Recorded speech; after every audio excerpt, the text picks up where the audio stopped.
రైతు సోదరులకు నమస్కారం. ఈరోజు కందిచేనులోకి రావడం జరిగింది. ఇక్కడ మనకు పూత దశ దాటుకొని కాయ దశలో కందిచేను ఉందన్నమాట. ఈ కందిచేనులో ముఖ్యంగా ఈ దశలో వచ్చేసి మనకు కాయ అనేది ఎక్కువ దాడి చేసే అవకాశం ఉంటుంది. ఈ దశలో మనకు రైతుకి ఎక్కువ నష్టం కూడా చేయడం జరుగుతూ ఉంటుంది. మామూలుగా కాయలు చూడడానికి ఏమో బాగానే కనిపిస్తూ ఉంటాయి, ఎక్కడ రంధ్రం కూడా కనిపించదు. లోపల మనం ఎక్కడైనా మనకు డౌట్ వచ్చిన కాయలు ఇక్కడ ఒలిసి చూసినట్లయితే గింజకు ఇలా రైతు ఆల్రెడీ పెరిగి ఉన్నాడు. ఇట్లా మనకు ఎక్కడైనా కానీ ఇక్కడ మీరు చూడొచ్చు, చేతిలో వేసుకొని చూపిస్తాను. ఇట్లా ఇది ఆరోగ్యవంతమైన విత్తనము. ఇక్కడ ఎటువంటి పురుగు డ్యామేజ్ చేయాలి. ఇక్కడ వచ్చేసి పురుగు డ్యామేజ్ చేసేసింది.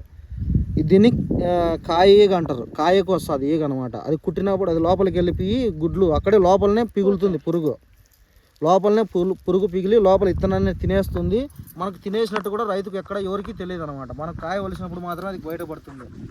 ఇది ప్రధాన సమస్య అనమాట. ఇది మనం వదిలేసినామంటే రేపు కాయలు హార్వెస్ట్ పంట కోసిన తర్వాత మనం జల్లు పోసే టైంలో ఎక్కువ ఇలాంటి విత్తనాలు వచ్చినాయంటే రైతుకు ఎక్కువ నష్టం జరిగే అవకాశం ఉంటుంది. దీన్ని మనం నివారించుకోవాలంటే ఈ కాయ దశలో ఈ కాయ దశలో మనం ఏం చేయాలంటే ఇట్లాంటి కాయగా ఉధృతిని మనం నివారించుకోవడానికి ప్రొపనాపాస్ అనే మందు మార్కెట్లో దొరుకుతుంది. ప్రొపనాపాస్ ఆ కాయగను చంపడానికి. అది ఒకవేళ మనకు ఎక్కడైనా ఎక్కువ ఉందనిపిస్తేనే, అది కూడా అసలు ఈ పురుగు లేదనుకో మందులు ఏమి వాడద్దు. కాయ దశలో ఇలాంటిది ఎక్కడైనా కనిపిస్తే ఇలాంటిది కాయ అప్పుడు మనం ఇట్లా ఉధృతి ఎక్కువగా ఉందని గమనించి మనం ప్రొపనాపాస్ వాడుకుంటేనా ఈ కాయకు సంబంధించినటువంటి ఇలాంటి నష్టం అనేది అసలు లేకుండా ఉంటుంది. ఇది ప్రతి ఒక్క రైతు కంది వేసిన ప్రతి ఒక్క రైతుకు